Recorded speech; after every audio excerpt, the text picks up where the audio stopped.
You're standing at your front window, tea in hand, looking across the street.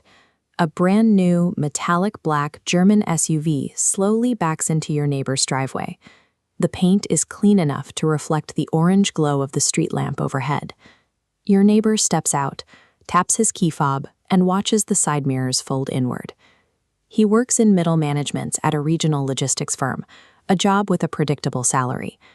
You look down at your own driveway. There sits your 7-year-old sedan.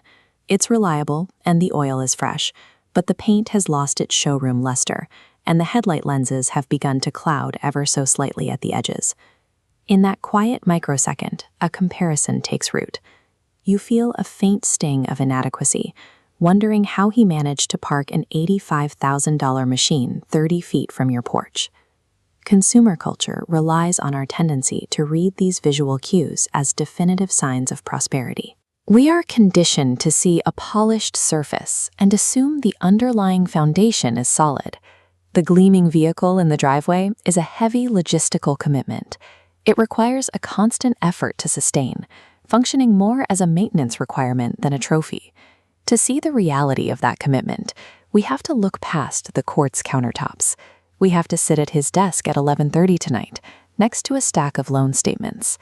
The metallic black SUV in the driveway belongs to a financing arm in Lowminton, Delaware.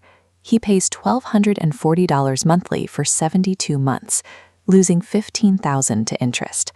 Adding insurance and taxes pushes this to $1,800 of net income. Generating that requires $2,800 in gross salary before taxes. Instead of building equity, this machine creates a recurring liability on wheels. It depreciates 15% the moment it rolls across his property line. Your neighbor is performing the role of a wealthy man, financing the props and the wardrobe with his future freedom. This creates an operational floor, the minimum amount of monthly cash required to keep a lifestyle from collapsing. High-status purchases often demand a secondary ecosystem of supporting luxuries to maintain aesthetic consistency. If you drive the premier vehicle, you find it harder to live in the unlandscaped yard or wear the worn coat. This high baseline of monthly cash burn eventually restricts your movement, turning a comfortable life into a physical cage.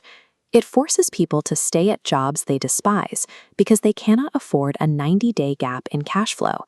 Every corporate restructuring becomes an existential crisis when your overhead is this high.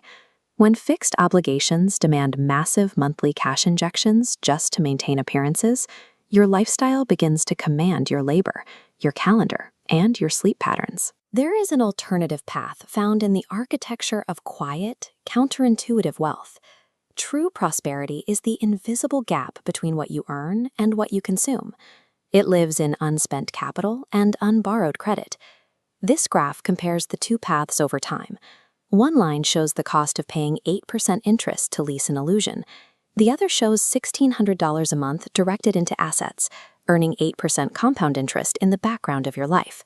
In 10 years, that luxury vehicle is a $4,000 trade-in. Your quiet capital, however, has grown into an asset base that covers the mortgage while you sleep. Real freedom looks remarkably plain from the outside. It looks like a 7-year-old car that has been paid off for years and 6 months of living expenses sitting calmly in a liquid account. The next time you stand on your porch at twilight and see a new luxury vehicle pull in across the street, stop for a moment.